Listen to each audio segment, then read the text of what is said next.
नमस्कार दोस्तों, बहुत बहुत स्वागत है एक बार फिर से आप सभी का आपके अपने इस YouTube चैनल विधिटेरिया में। दोस्तों मैं हूं एडवोकेट मंजीत त्रिपाठी। दोस्तों आज के इस वीडियो में हम लोग बात करने वाले हैं कि अगर हमने किसी भी लोन में चेक नहीं दिया तो क्या बैंक हमारे ऊपर चेक बाउंस जैसा मुकदमा कर सकती है। बहुत सारे लोगों का प्रश्न यही होता है कि सर हमने तो चेक नहीं दिया है लेकिन हमें एक नोटिस आई है पेमेंट एंड सेटलमेंट एक्ट 2007 के सेक्शन 25 के अंतर्गत। तो ये किस प्रकार की नोटिस होती है, हमने तो चेक भी नहीं दिया है फिर भी बैंक हमारे ऊपर इस प्रकार का केस कर रही है। तो क्या बैंक इस प्रकार का केस कर सकती है? अगर बैंक इस प्रकार का केस कर सकती है तो इस केस में क्या हो सकता है? क्या हमें जेल हो सकती है? हमें कितने दिन की जेल हो सकती है? क्या हमें जुर्माना भरना पड़ सकता है? हमें कितना जुर्माना भरना पड़ सकता है?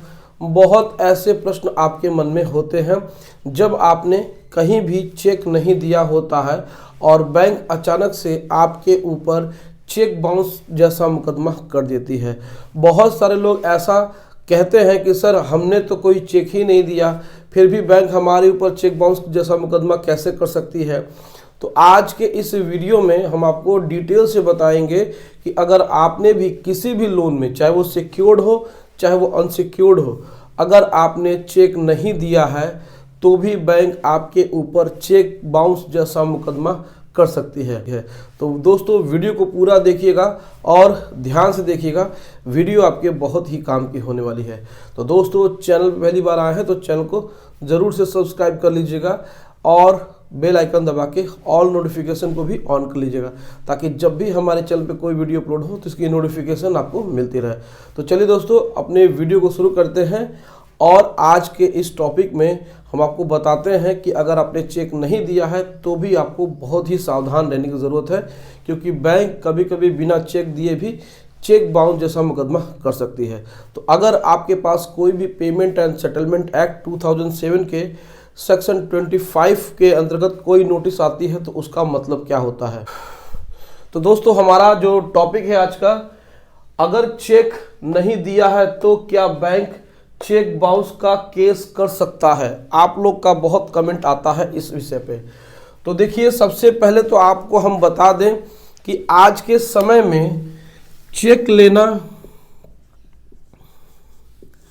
ये पुराना जो ट्रेंड था बैंक खत्म कर रही है। यानी कि अब बैंक बहुत ऐसे कम केसेस में आपसे चेक ले रही है। चेक की जगह पे एक नई व्यवस्था आ गई है बैंकों के द्वारा, जिसको कि हम लोग कहते हैं ECS यानी इलेक्ट्रॉनिक क्लियरिंग सर्विसेज। यानी कि आपका जो पैसा है, जो आपकी EMI है, वो आपके खाते से वो ऑटो डेबिट हो जाती है बैंक के अकाउंट में।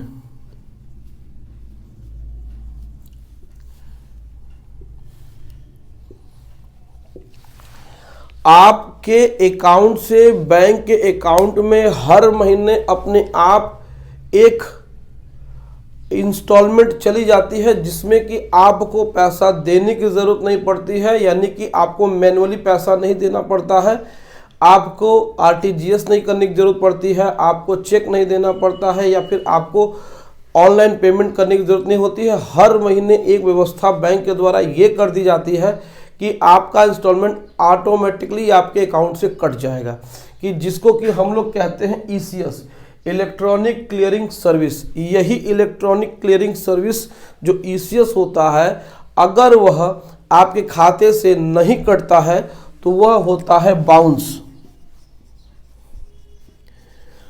मान लीजिए कि आपकी हर महीने की जो EMI है वो 15,000 रुपये है। हर महीने की 15,000 की EMI आपके खाते से ऑटो डेबिट बैंक के खाते में ऑटोमेटिकली हो जाता है, बैंक के खातों में ऑटोमेटिकली हो जाता है। लेकिन जिस मंथ ये नहीं जाता है तो उस महीने ये बाउंस हो जाता है, यानी कि आपकी EMI का भुगतान नहीं हो पाता है। तो यानी इसी तरीके से आपका अगर 1, 2 और 3 EMI के रूप में आपका ECS अगर बाउंस होता है, आपका ईसीएस बाउंस हो जाता है, तो बैंक क्या करती है, पेमेंट एंड सेटलमेंट एक्ट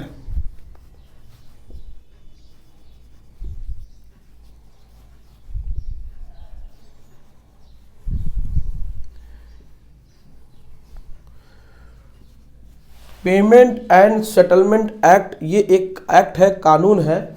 इसी एक्ट के अंतर्गत जो सेक्शन 25 है के सब क्लॉज 1 और सब क्लॉज 2, यानी कि धारा 25 के अंतर्गत उपधारा 1 और उपधारा 2 के अंतर्गत दिए गए जो प्रावधान हैं, उन्हीं प्रावधानों के अंतर्गत बैंक आपके ऊपर एनआईए एक्ट की जैसी, यानी कि नेगोशिएबल इंस्ट्रूमेंट एक्ट 1881 के सेक्शन 138 के जैसा मुकदमा करती है।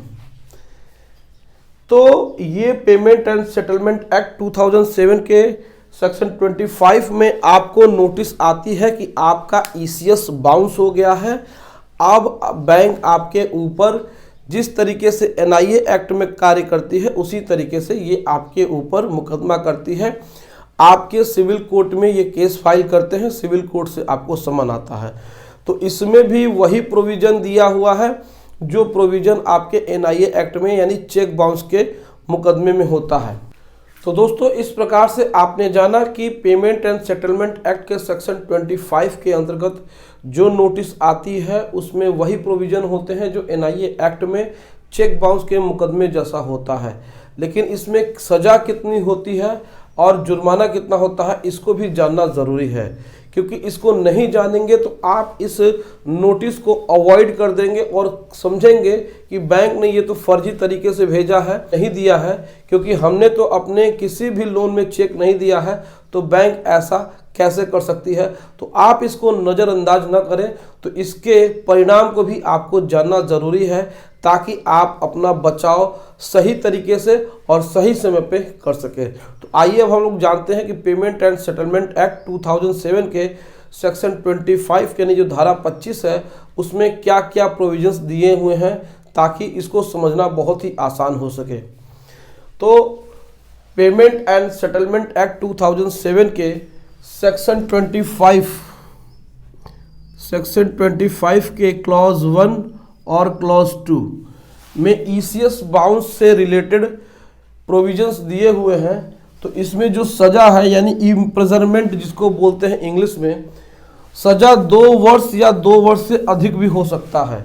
अगर किसी के ऊपर बैंक ईसीएस बाउंस का मुकदमा सिविल कोर्ट में करती है, तो जो सज़ा का प्रावधान है यानी जेल की अवधि है वह 2 वर्ष हो सकता है या 2 वर्ष से भी बढ़ाया जा सकता है, जो कि मजिस्ट्रेट के ऊपर डिपेंड करता है कि वह कितने साल की सज़ा आपको दें। तो अधिकतम 2 साल और 2 साल से भी ज़्यादा हो सकती है, लेकिन 2 साल से कम होती है नहीं होती है, ये सब मजिस्ट्रेट के ऊपर डिपेंड करता है। वो आपको 6 महीने की भी सज़ा दे सकते हैं, साल भर की, 2 साल की, लेकिन इसमें 3 साल से ज़्यादा की सज़ा का प्रावधान नहीं है। अब इसमें देखते हैं कि जुर्माना कितना लग सकता है आपके ऊपर। तो इसमें जो जुर्माना है वह ईसीएस का 2 गुना या उससे भी अधिक हो सकता है। मान लीजिए कि आपकी हर महीने की ईएमआई 15,000 रुपये कटती है, तो ये आपकी 15,000 का 2 गुना हो सकता है, 30,000 भी हो सकता है या उससे अधिक भी हो सकता है। तो इसमें जुर्माने का भी प्रावधान दिया गया है। तो यही पेमेंट एंड सेटलमेंट एक्ट में आपके अगेंस्ट में बैंक केस फाइल करती है, जो कि एनआईए एक्ट के बराबर होती है। एनआईए एक्ट में भी 2 साल के सज़ा की प्रावधान है और उसमें भी पेनल्टी का प्रावधान है। तो आपको बहुत ही ध्यान से, अगर बैंक की तरफ से ऐसी नोटिस आती है तो इस नोटिस को आपको ले लेना है, आपको रिसीव कर लेना है, और उसके बाद समन्स अगर आते हैं तो आप कोर्ट में अपीयर होकर के अपना बचाव कर सकते हैं, अपना बेल करा सकते हैं। जैसे ही आप बैंक के साथ सेटलमेंट करते हैं, आपका ये केस बैंक विड्रॉल करा लेती है। तो दोस्तों, आपका जो भी प्रश्न था कि क्या बैंक में चेक नहीं दिया है लोन के मैटर में, तो बैंक हमारे ऊपर कोई भी मुकदमा एनआईए एक्ट में कर सकती है। तो बिल्कुल कर सकती है, इसको आपको नज़रअंदाज नहीं करना है। अगर कोई भी आपको इस प्रकार का गलत जानकारी देता है तो आप उसकी जानकारी को सही मत मानिए। अगर कोई नोटिस आती है तो आपके पास जो भी एडवोकेट अवेलेबल है आप उनसे अपनी नोटिस को दिखाइए और फिर सही समय पे अपना बचाव करिए। देखिए, सही समय पे अपना बचाव नहीं करेंगे तो समय निकल जाएगा, फिर जो कोर्ट का प्रोसीजर होता है फिर उसको आप नहीं रोक पाएंगे। तो दोस्तों, आपको यह जानकारी कैसे लगी आप हमें अपनी राय कमेंट करके ज़रूर बताइए।